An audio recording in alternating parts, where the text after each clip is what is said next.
watching Talk with Audrey. Welcome back. Well, June is Men's Health Month, and that means it's a good time for men and everyone who loves them to practice some healthy lifestyle habits. Well, joining me to talk about how, despite his hectic lifestyle, he manages to prioritize health and good nutrition, and how we can all do the same. Husband, father, two-time Emmy Award nominated television and film theater actor and philanthropist John Stamos. I've got to say, hi, Uncle Jesse. Hi, Aunt Audrey. Can you just follow me around and say all that, because that was pretty. I mean, it was, you choked, tongue-tied on a few words, but if you could just follow me around. Yeah, I got tongue-tied because I'm like talking to you. I'm happy to talk to you, Audrey. You're very colorful. And did you have a nice morning? Did you eat well this morning? You have a lot of energy. I did. I ate very well, had my cup of coffee, and I was thinking, you know what? I need to cut back on sugar, and I also, of course, like everybody else, needs to cut back on those carbs. So I think you've got the ticket, John. Yeah, I was, I've been trying to eat healthy my whole life, but, the pandemic came around. I was like, oh, no, COVID-19, I think 19 stands for 19 pounds. So it was, and I think everybody was sort of going through that. In the middle of it, I'm doing my new show, Big Shot, on Disney Plus, and we got shut down because of the thing, and then we went back, and I'm grateful to Disney for letting us get back safely and finish the episodes. But around that time, this company came to me, Orwheat, and said, do you want to partner up? We like what you do, and we want to be in business. And I said, well, let me try it. And then I asked the craft service at the show. I said, I need to have this Orwheat around. I need to eat it. And they go, John, well, you've been eating it for like a year. I'm like, oh, I feel pretty good. All right, Orwheat, I'm in. Quick, get me Orwheat. And that's how we did it. So it's been really a good, it's nice to, when you get older like this, to align yourself with good, smart companies, healthy, and really maybe be a good example to people, certainly to my son out there in the world. Yeah, and as we get older, of course, it's harder to keep those pounds off. So I did some reading up on Orwheat, and I know that they're making, I think, thinner slices, so that you're getting your carbs, but you don't have to eat as many of them.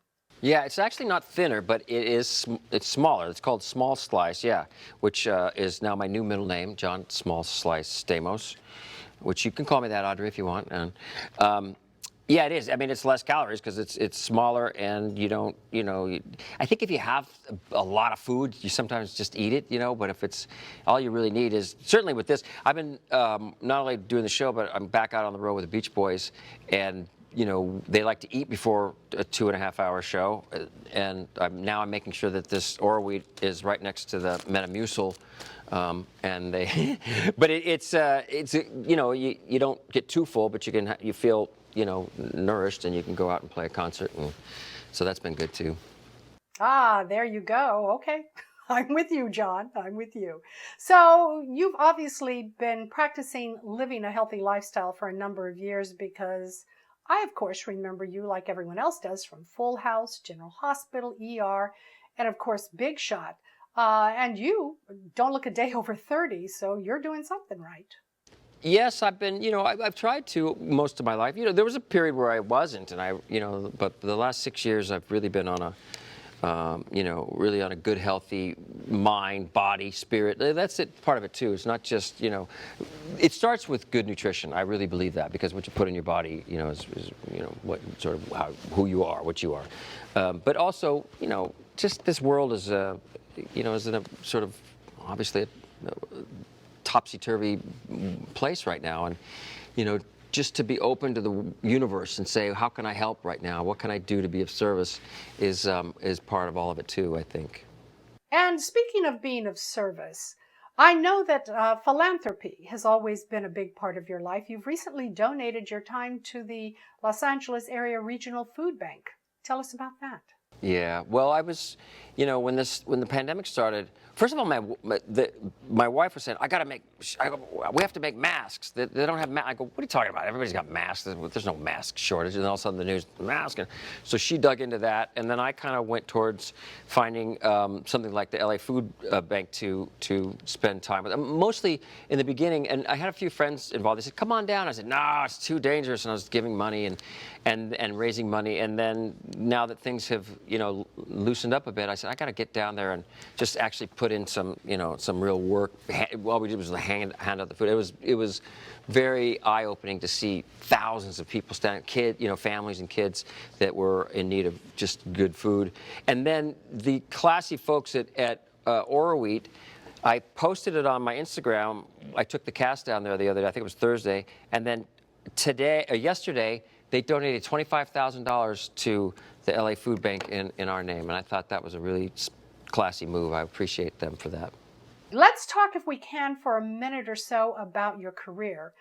Do you have any favorite roles? I mean, you've played some really memorable roles, and of course, everybody remembers you from Full House. What a blessing that was.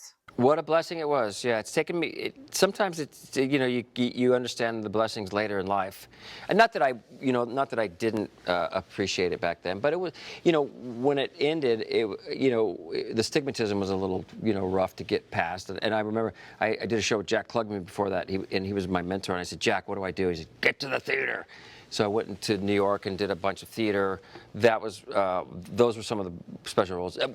I was on ER for 4 years. That finally I felt like, okay, I'm an actor. I can hang with these people. And then this show now is, I know everybody says it, but it's one of my favorite roles I play because it's very different. I've never played a coach or sports or any of that kind of stuff. And this is a David Kelly show who's so smart. We started the show 2 years ago, and now it's just now dropping at the same time when female sports are in the headlines. The inequality, which just happened with the college teams. So it's saying something. This show really says something, and I'm proud of that. What's been your absolute favorite role? I like theater. I like the theater. I did Cabaret on Broadway. That was, I think one of my favorites. I can't. It's hard to choose. The beginning of really 2 years right before Big Shot, I did Little Mermaid live on ABC. That was fun. I like doing that kind of stuff. But honestly, I think this new show is one of my favorite characters I played, and a great cast, great people. And what do you say for the future? I see a healthy future. I see fatherhood. It would be great to have another child, but if not, I got a pretty good one. He's a little hyper.